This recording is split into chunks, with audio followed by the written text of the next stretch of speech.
Yo, what is up? I finally got my kiting system done. So if you see, there is a timer that allows him to face me, and I'm gonna link back up the attack, but I need to add a limiter to that stops the mouse from moving forward. I don't know how to explain it. I want him to like jump forward and then jump back, but I gotta set up a system that stops him from jumping forward and then searching forward, if that makes any sense. So he's searching for my player and then facing him, right?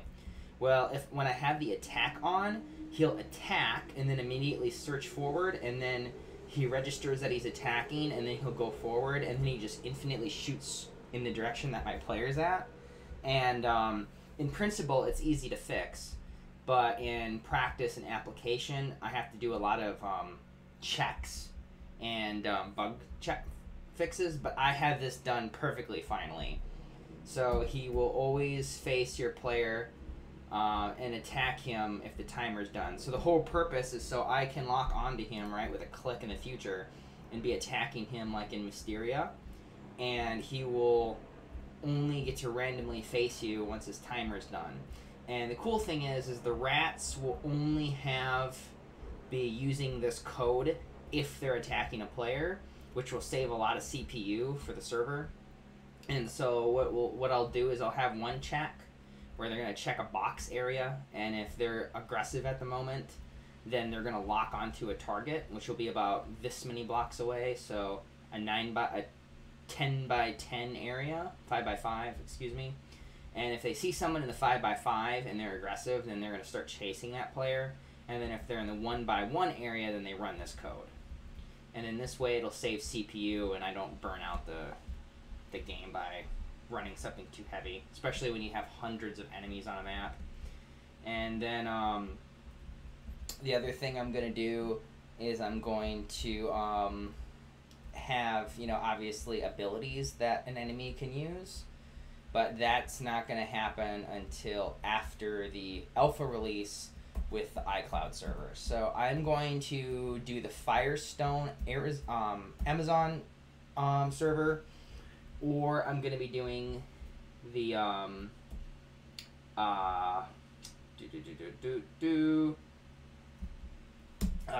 the Google Cloud. And either which one of those ones I do, I'm just gonna set it up, and then probably about 20 of you guys can play at once.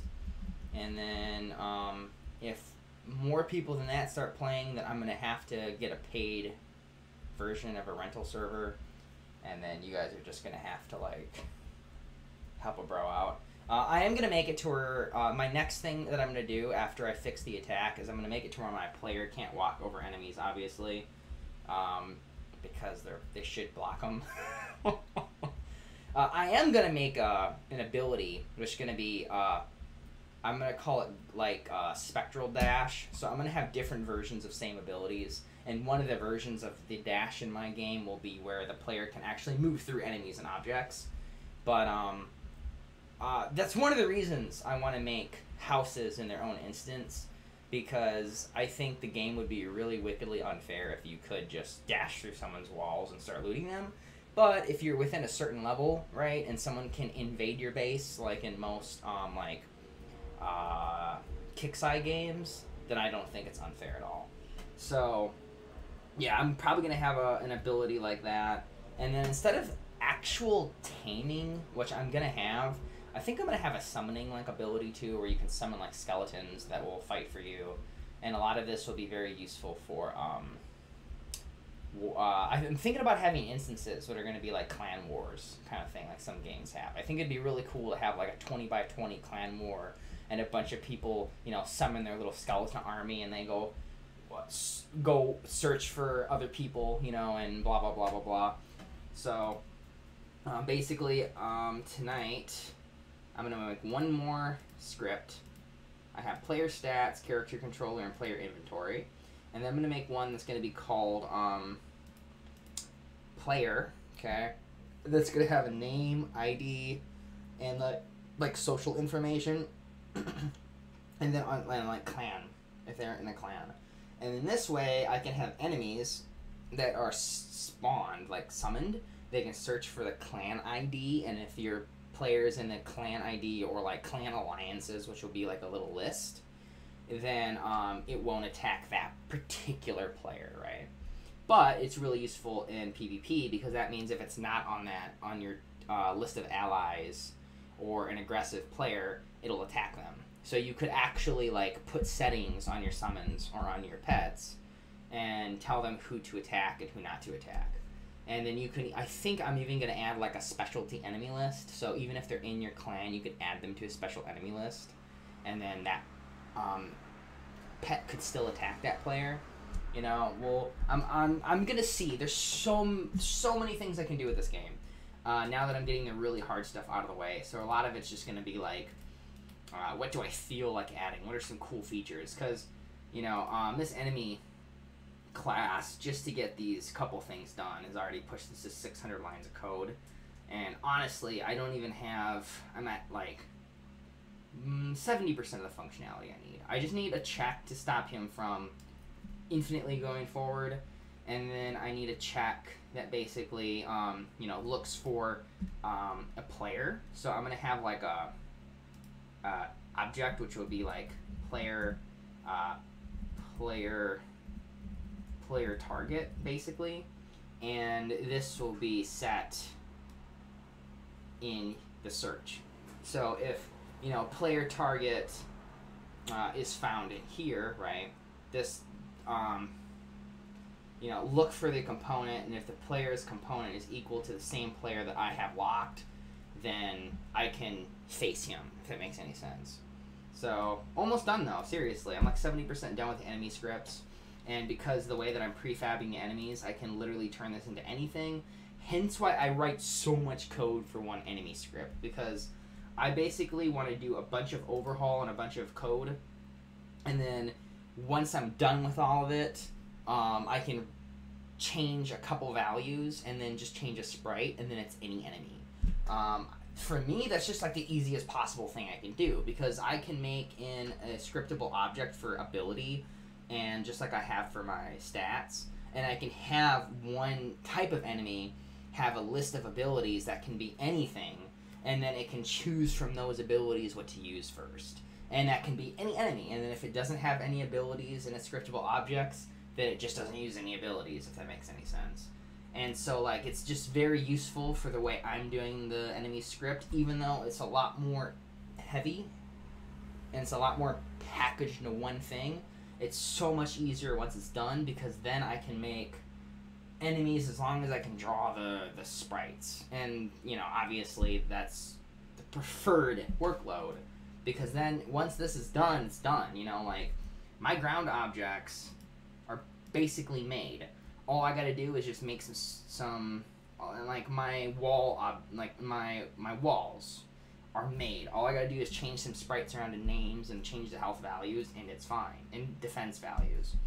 So, yeah, enemies, not just rat, but enemy in general is almost done. It's 70% done.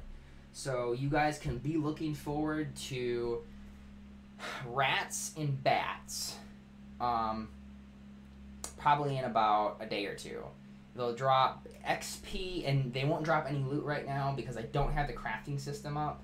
Actually, the crafting system is going to be pretty easy, because all I got to do is I just got to check materials. So I got to, like, I got to look at every inventory slot, and then I got to see, like, what the amount is, and if that name/amount is equal to the name of the item I need to craft, then I will take that total amount and then add it, right? And then I'll look through every single slot, and it will look at the total amount in your inventory. And if the total amount in your inventory is equal or greater than, then you can spend it to make the item. And that's really easy, though. So making the item classes and the inventory itself is actually going to be harder than making the actual crafting system, at least the system that looks for the items, because I already have item number IDs and item names. So if you look at my sorry, I was only planning on making this is gonna be like a 10-minute video, my bad. If you look at item here, or here, pelt armor, Right here, I have an ID, which I haven't set yet, and then I have like all the stackable checks, but then I also have a name, and my name is a string that can be compared. So that means I can check for the name or the ID. I'm probably going to do the name, because anything that's a non-unique item, such as like materials, are always going to have the same name, so I don't think it's going to matter too much. The only time it's going to matter is if I'm specifically trying to build like a special upgrade. I was thinking about making like tier versions. So like, for example, Vest of the Rat Slayer, right, would require 3 pelt armors and maybe like a Rat King's Eye. I don't know. I'm just, you know, making up shit right now. But in that case, right, it wouldn't be a stackable. It would have to look for a particular name. But again, unless it's an upgraded version, it would only be looking for that. And I don't really know if it is important to consider an upgraded version or a non-standard version of pelt armor to be considered towards building that new item.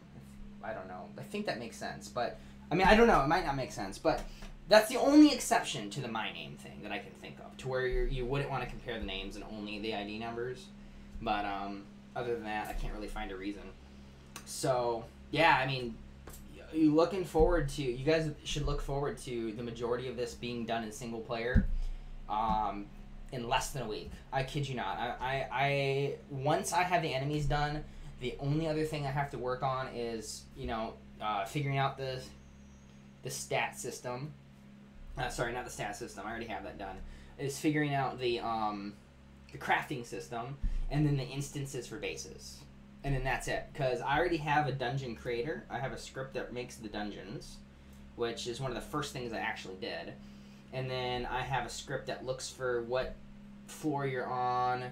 Oh, I will have to do some stuff for something that searches for neighbors. So let me show you here quick.